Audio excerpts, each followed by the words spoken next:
Buvez ceci, mon voisin, vous m'en direz des nouvelles. Et goutte à goutte, avec le soin minutieux d'un lapidaire comptant des perles, le curé de Graveson me versa 2 doigts d'une liqueur verte, dorée, chaude, étincelante, exquise. J'en eus l'estomac tout ensoleillé. C'est l'élixir du père Gaucher.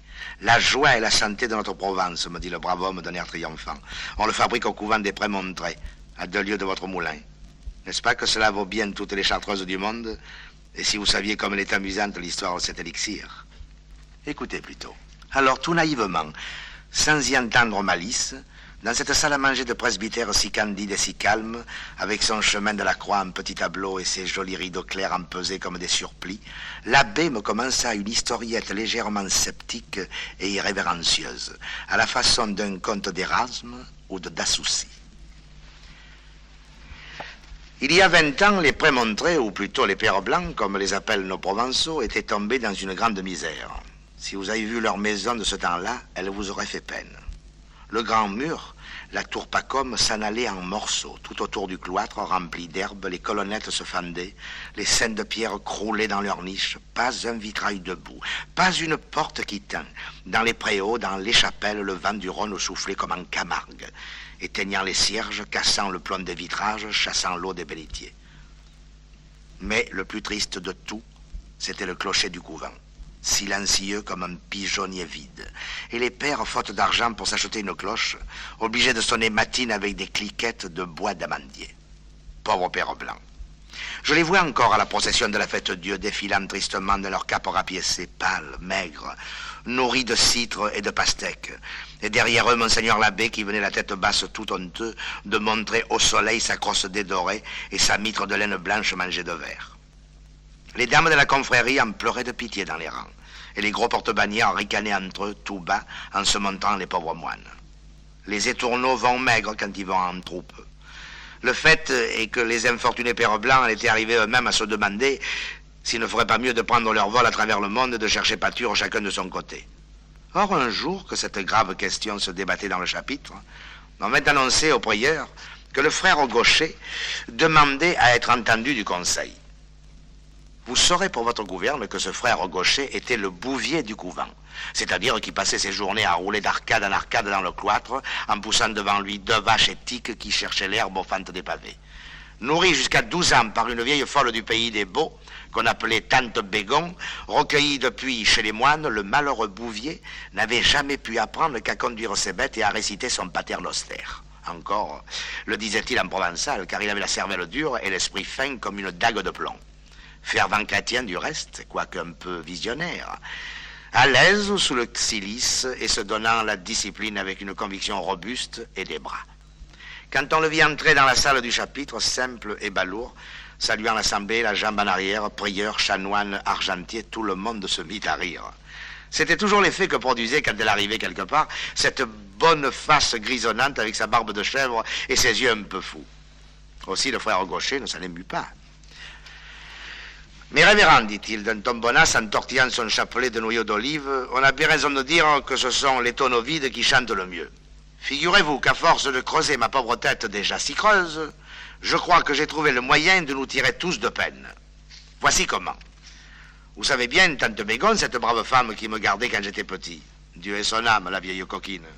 Elle chantait de bien vilaines chansons après boire. Je vous dirai donc, mes révérends pères, que Tante Bégon, de son vivant, se connaissait aux herbes de montagne autant et mieux qu'un vieux merle de Corse. Voire, elle avait composé sur la fin de ses jours un élixir incomparable, en mélangeant 5 ou 6 espèces de simples que nous allions cueillir ensemble dans les Alpilles. Il y a belle année de cela.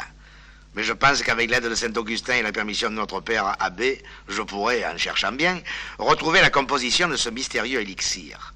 Nous n'aurions plus alors qu'à le mettre en bouteille et à le vendre un peu cher, ce qui permettrait à la communauté de s'enrichir doucettement, comme ont fait nos frères de la Trappe et de la Grande. Il n'eut pas le temps de finir. Le prieur s'était levé pour lui sauter au cou. Les chanoines lui prenaient les mains. L'argentier, encore plus ému que tous les autres, lui baisait avec respect le bord tout effrangé de sa cucule. Puis chacun revint à sa chaire pour délibérer. Et séance tenante, le chapitre décida qu'on confierait les vaches au frère Thrasybule pour que le frère Gaucher puisse se donner tout entier à la confection de son élixir. Comment le bon frère parvint-il à retrouver la recette de Tante Bégon? Au prix de quels efforts? Au prix de quelle veille? L'histoire ne le dit pas. Seulement, ce qui est sûr, c'est qu'au bout de 6 mois, l'élixir des pères blancs était déjà très populaire. Dans tout le comtat, dans tout le pays d'Arles, pas un mas, pas une grange qui n'eût au fond de sa dépense, entre les bouteilles de vin cuit et les jarres d'olive à la picholine, un petit flacon de terre brune cacheté aux armes de Provence avec un moine en extase sur une étiquette d'argent. Grâce à la vogue de son élixir, la maison des Prémontrés s'enrichit très rapidement. On releva la tour Pacôme. Le prieur eut une mitre neuve, l'église de jolis vitraux ouvragés, et dans la fine dentelle du clocher, toute une compagnie de cloches et de clochettes vint s'abattre un beau matin de Pâques, tintant et carillonnant à la grande volée. Quant au frère Gaucher, ce pauvre frère laid dont les rusticités égayaient tant de chapitres, il n'en fut plus question dans le couvent.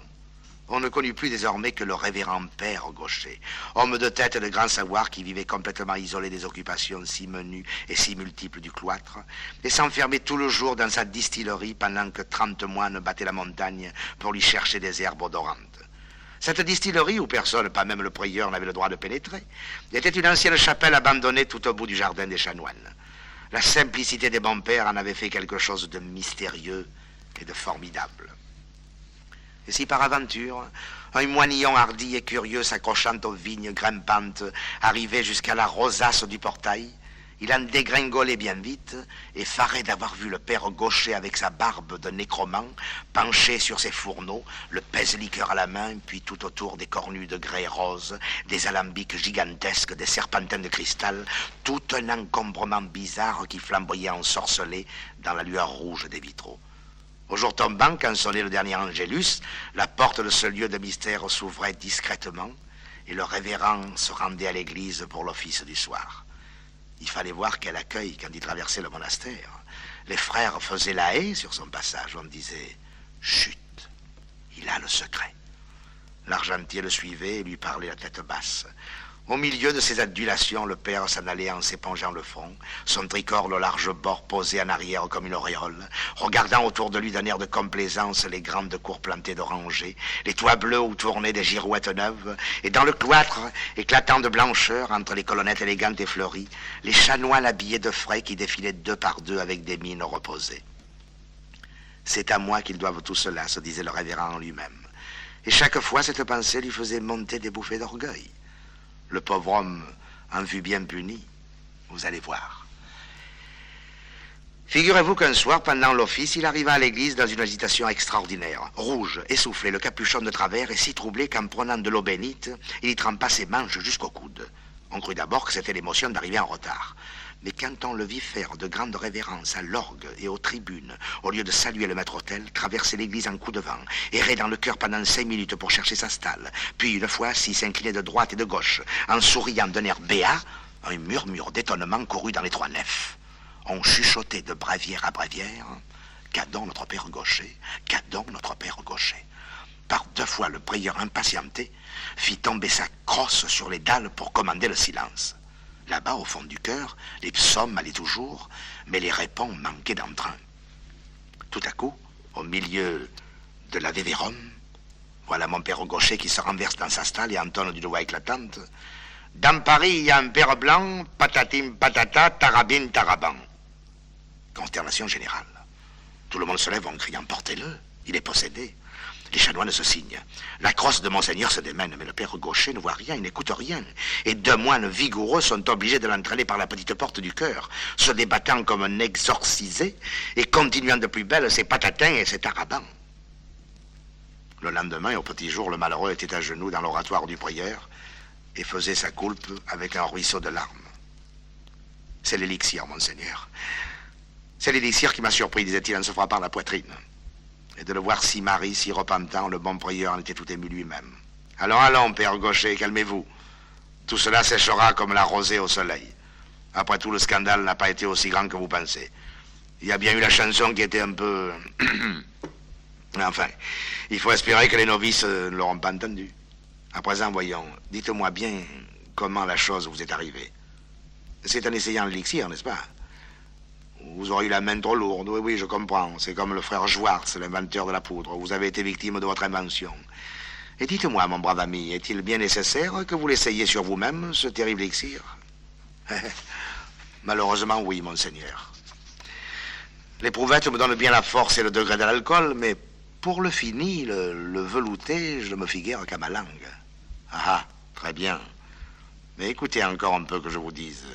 Quand vous goûtez ainsi l'élixir par nécessité, est-ce que cela vous semble bon? Y prenez-vous du plaisir? Hélas, oui, monseigneur, fit le malheureux père en devenant tout rouge. Voilà 2 soirs que je lui trouve un bouquet, un arôme. Ah, c'est pour sûr le démon qui m'a joué ce vilain tour.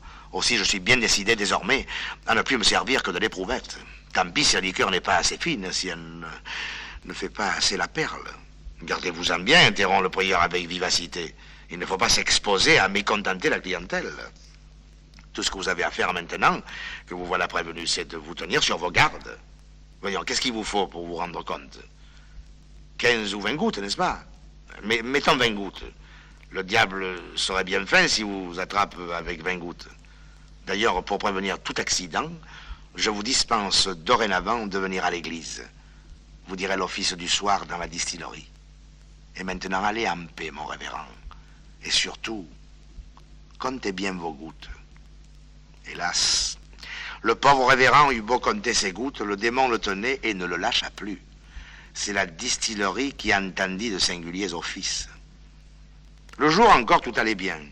Le père était assez calme. Il préparait ses réchauds, ses alambics, triait soigneusement ses herbes, toutes herbes de Provence fines, grises et dentelées, brûlées de parfum et de soleil. Mais le soir, quand les simples étaient infusés et que l'élixir tiédissait dans de grandes bassines de cuivre rouge, le martyre du pauvre homme commençait. 17, 18, 19, 20. Les gouttes tombaient du chalumeau dans le gobelet du vermeil. Ces 20-là, le père les avalait d'un trait, presque sans plaisir. Il n'y avait que la 21e qui lui faisait envie. Oh, cette 21e goutte.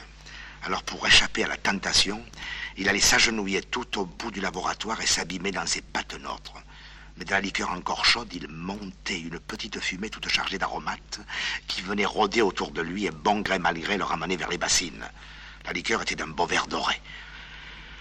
Penché dessus, les narines ouvertes, le père la remuait tout doucement avec son chalumeau et dans les petites paillettes étincelantes que roulait le flot d'émeraude, il lui semblait voir les yeux de tante Bégon qui riait et pétillait en le regardant. Alors, encore une goutte. Et de goutte en goutte, l'infortuné finissait par avoir son gobelet plein jusqu'au bord. Alors, à bout de force, il se laissait tomber dans un grand fauteuil et le corps abandonné, la paupière à demi close, il dégustait son péché par petits coups, en se disant tout bas avec un remords délicieux, « Ah, je me damne, je me damne ». Le plus terrible, c'est qu'au fond de cet élixir diabolique, il retrouvait par je ne sais quel sortilège toutes les vilaines chansons de tante Bégon. Ce sont 3 petites commères qui parlent de faire un banquet où Bergerette de Maître André s'en va au Boisselette. Et toujours la fameuse des pères blancs, patating, patatan. Pensez quelle confusion le lendemain quand ses voisins de cellule lui faisaient d'un air malin. Hé hé, père Gaucher, vous aviez des cigales en tête hier soir en vous couchant. Alors, c'était des larmes, des désespoirs, et le jeûne, et le silice, et la discipline, mais rien ne pouvait contre le démon de l'élixir. Et tous les soirs à la même heure, la possession recommençait. Pendant ce temps, les commandes pleuvaient à l'abbaye, que c'était une bénédiction. Il en venait de Nîmes, d'Aix, d'Avignon, de Marseille. De jour en jour, le couvent prenait un petit air de manufacture. Il y avait des frères emballeurs, des frères étiqueteurs, d'autres pour les écritures, d'autres pour le camionnage. Le service de Dieu, il pardait bien par-ci par-là à quelques coups de cloche, mais les pauvres gens du pays n'y perdaient rien, je vous en réponds. Et donc, un beau dimanche matin, pendant que l'argentier lisait en plein chapitre son inventaire de fin d'année, et que les bons chanoines l'écoutaient les yeux brillants et le sourire aux lèvres, voilà le père Gaucher qui se précipite au milieu de la conférence en criant « C'est fini, je n'en fais plus, rendez-moi mes vaches !» « Qu'est-ce qu'il y a donc, père Gaucher ?» demanda le prieur, qui se doutait bien un peu de ce qu'il y avait. « Ce qu'il y a, monseigneur, il y a que je suis en train de me préparer une belle éternité de flammes et de coups de fourche. Il y a que je bois comme un misérable. » Et je vous avais dit de compter vos gouttes. Ah ben oui, comptez mes gouttes. C'est par gobelet qu'il faudrait compter maintenant. Oui, mes révérends, j'en suis là. 3 fioles par soirée. Vous comprenez bien que cela ne peut pas durer. Aussi, faites faire l'élixir par qui vous voudrez, que le feu de Dieu me brûle si je m'en mêle encore. C'est le chapitre qui ne riait plus. Mais malheureux, vous nous ruinez, criait l'Argentine en agitant son grand livre. Préférez-vous que je me damne? Pour lors, le prieur se leva. Mais révérend, dit-il en étendant sa belle main blanche où luisait l'anneau pastoral, il y a moyen de tout arranger. C'est le soir, n'est-ce pas, mon cher fils, que le démon vous tente? Oui, monsieur le prieur, régulièrement tous les soirs. Aussi maintenant, quand je vois arriver la nuit, je n'ai sauf votre respect les sueurs qui me prennent comme l'âne de Capitou quand ils voyaient venir le bas. Eh bien, rassurez-vous. Dorénavant, tous les soirs à l'office, nous réciterons à votre intention l'oraison de Saint-Augustin, à laquelle l'indulgence plénière est attachée. Avec cela, quoi qu'il arrive, vous êtes à couvert. C'est l'absolution pendant le péché. Oh, ben alors, merci, monsieur le prieur. Et sans en demander davantage, le père Gaucher retourna à ses alambics, aussi léger qu'une alouette. Effectivement, à partir de ce moment-là, tous les soirs à la fin des complis, l'officiant ne manquait jamais de dire « Prions pour notre pauvre père Gaucher qui sacrifie son âme aux intérêts de la communauté, Oremus Domine ».